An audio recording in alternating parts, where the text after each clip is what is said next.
阿 Sam 先生啦，即係都好支持我哋啊。咁佢睇完部戲，覺得可以包場俾大家分享，咁我哋都覺得好開心啦。更正，我係未睇已經決定包。未睇已經決定包係嘛？即係我拍緊嗰陣係嘛？係啦。咁多謝佢嘅支持啦。咁我亦都上咗阿 Sam 先生嗰個訪問嘅。今晚有得睇。今晚你哋可以睇埋嘅。咁Sam 先生，你有咩要同大家講啊？唔係，首先我有一樣嘢要做嘅就係我執到 Doctor Man 嘅卡片，同埋咧佢有張訂價紙，希望你可以俾到阿強嘅。阿文思豪醫生發出嘅，跟住就俾 ICAC 拉埋。好，係。咁嘅，即係因為我哋即係無論喺啲 social media 啊，或者一啲其他我哋即係呢啲叫做咩路演嘅觀眾都收到反應話，究竟Doctor Man 可唔可以嗌阿強一齊嚟啊？咁呢個問題其實我哋兩個都答唔到，因為好少同佢哋聯絡。咁我諗揾翻啲相關人士contact 到佢哋啦，睇下阿 Doctor Man 可唔可以擸阿強出嚟同大家見個面咁樣咯。希望可以辦得到啦，咁到時大家就再嚟見下佢哋啦，好唔好啊？好。OK。咁好阿 Sam 先生，你有咩要同大家傾？我冇嘢講㗎。冇㗎。咁我見你好多次借票都係你自用波啊嘛。最緊要唔好 overrun 得㗎。overrun 幾耐啊？我哋15咋呢度。15咋？係啊。好，開10啊，20。OK。你作為導演有冇啲咩即係呢一套係你有咩想講？我覺得可能有一啲疑問咧，差唔多大家都會有啲嘅。我覺得喺呢路演有啲觀眾發出嘅問題咧，都係可以彌補到大家睇嘅時候有啲唔明白。而我講咗之後，你係能夠即係豐富咗了解嗰件事嘅。例如嗰隻女鬼咧，即係擒入嚟嗰隻。成面都係嘢嗰個咧，大家有冇諗過佢點解會成面都係嘢嘅咧？好 ，OK， 好，你講。係啊，佢哋嘅噩夢裏邊咧，總係有好多蛛絲馬跡，係即係顯示翻佢哋過往嘅生活啊、交往嘅畫面啊，連帶起一啲信息喺佢個噩夢裏邊呈現出嚟。所以我成日都講。喺噩夢嘅裏面嘅設計咧，我自己嘅想法係從來都冇胡亂去加一啲同故事同人物冇關嘅嘢，甚至乎你見到佢哋兩個真係喺海上邊嘅遊艇啊，或者佢見到一隻紙紮嘅船啊，或者佢身邊嗰個夢裏邊聽到有啲鎖鏈聲啊，嗰啲鎖鏈我都係即係阿強會覺得係阿黐俾啲牛頭馬面拉住佢喺側邊而拉出嘅鎖鏈聲啊。所以佢裏邊點解個夢突然間有個菠蘿包啊咁樣咧？因為其實阿黐啲茶餐廳嚟㗎嘛。咁而佢突然間俾個一勾住成個人，俾繩紮住喺度嘔血嗰啲咧，就可能係佢哋響遊船河嗰陣釣魚啊咁，即係總係有一啲信息係連帶住人物或者一個事件發生而製造出嚟嘅，就唔係話呢啲有啲靚或者嗰啲好啲得意，所以先我哋先至拍啦咁樣都所有嘢都有根有強咁樣，咁不如我哋唔好嘥時間，我哋大家傾下偈，發問下問題啊，好唔好啊？好嗱，咁我問先啦，咁佢哋都係成日都要我問先嘅，咁好啦，我1、2、3，好戴眼鏡後邊黑色衫嗰位女士啊，唔該，大家唔使咁靜啊，其實我 OK 做嘅個人，嘈啲啊你哋。嘈啲啊！哇，叫囂啊！係，好係。好中意睇細節嘅電影嘅我呢套係好滿足。係。咁有兩個問題嘅。第一就係頭先講咗細節，我想問15號 A 巴士係咩意思？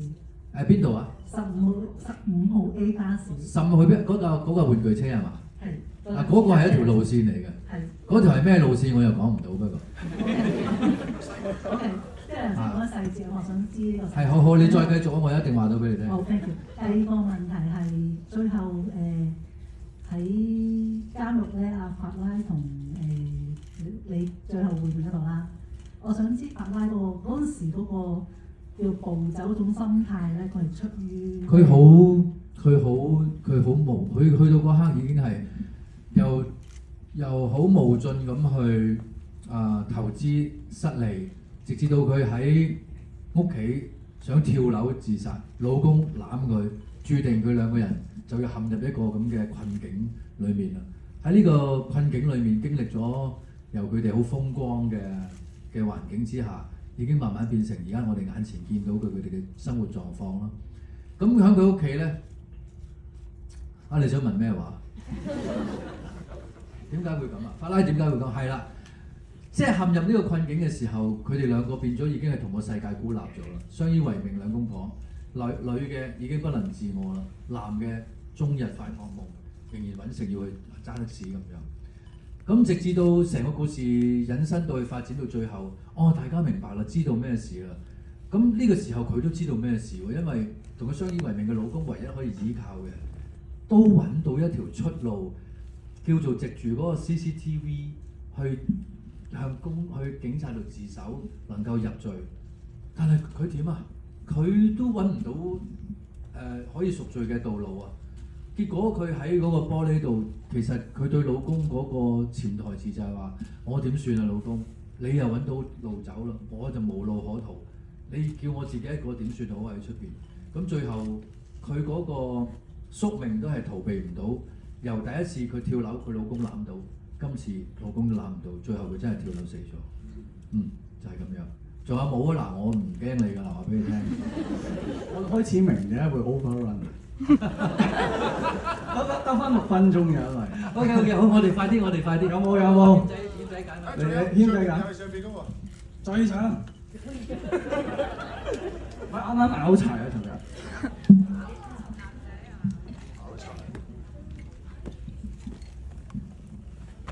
你好啊，我想問一問咧，最尾彩蛋嗰度啦，阿文醫生佢推咗佢阿媽落去樓啦，佢係有呢個想法，即係都想佢阿媽死啊，定係純粹係真係佢喐咗手？我想問係嗰個其實係佢自己幻想啦，定係佢真係做咗呢件事？好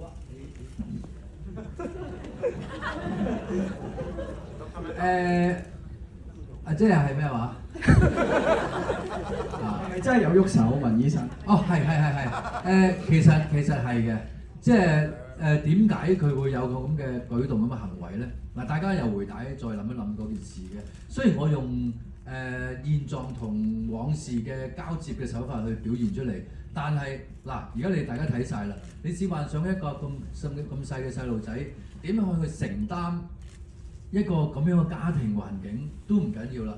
最後見到媽媽患上精神病，俾社會鄙視，又要唔嬲得爸爸揾食艱難，嗰個時候係啦嚇。咁個媽媽亦都好傳統嘅女人，含辛茹苦，逆來順受，但係自己都受唔住啦，都已經有精神病啦。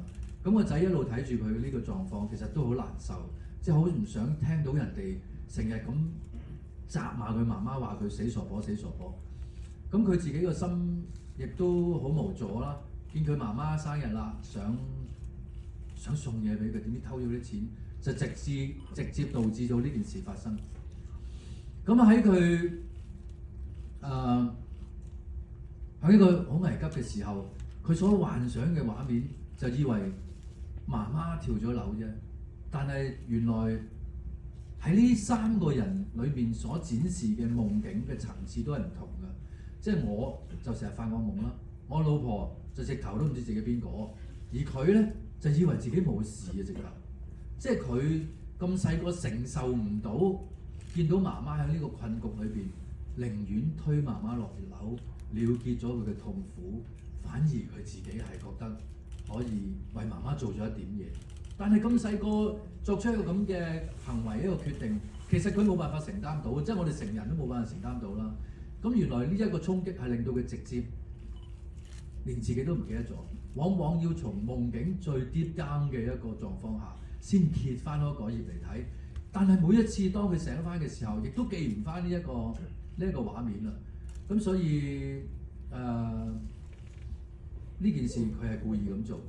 大家又回想一下一個鏡頭咧，我哋係 round shot 嚟嘅，見住佢咧喺個門口度咧又叫又跳，有啲笑，有啲又喊，有啲大叫咁啊。其實嗰個亦都係相對地展示到佢拱咗媽媽落樓嘅時候咧，佢好悲傷啦。另一方面我都覺得有解決喎。但係另一方面我好想大叫，但係另一方面我係替佢高興喎。即係嗰個 round shot 其實就係展示住佢對媽媽拱媽媽落樓嘅一個心情嚟嘅。咁樣得唔得手啊 ？OK 係嘛？唔係我私心，可唔可以幾位演員都 share 幾句？係啊，佢哋佢哋好辛苦我講啊，你哋問下啦。最尾點解護士無端端食煙啊？好，冇人識。好，到 Nat 你答。點解護士最尾決定食煙？你有冇睇啊？會。有啊，同你一齊睇㗎。點解佢決定食煙？因為為咗文醫生，係啊，想同個男仔一齊。係冇錯，佢想溝佢嘅其實。所以呢個係等第二集。推你老母落咩話？落多謝。好到咁知唔知點解佢係光頭啊？知唔知你？化妝喎。點解成日都係我嘅？我唔知點解佢光頭嘅喎，我咪應該知。你嚟。向咩啊嘛？徐錦江致敬咯。respect。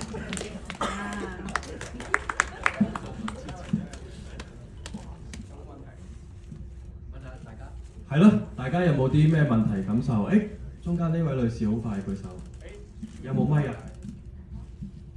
大嗌出嚟得嘛？我有啲想問咧，其實有冇覺得陳法拉呢個角色會走向咁嘅走向啦？有被張家輝導演呢個角色火似嘅感覺咧？俾個角色點樣啊？火似，因為佢決定去，即係佢決定去做呢樣嘢，佢呃人嘅意思去睇佢嗰度㗎嘛。但係呢件事其實陳法拉有冇參與其中咧？影住想答，影住想答。其實係陳法拉已經係尋死㗎啦，佢要死，根本佢已經喺屋企想衝落去個露台跳落去㗎啦已經，所以佢都佢已經冇晒掙扎嘅空間。咁呢個老公就因為係咁而作出一個好冇辦法挽回嘅一個決定啦。咁當然阿強自己本身都有責任㗎啦。咁但係好可悲嘅地方就係睇到佢咁無恥去呃一個咁好嘅朋友，但係另一方面你又睇到佢對老婆嗰種即係點講啊？為咗維護佢，為咗即係同佢渡過呢個難關咧，作出一個咁卑鄙嘅決定。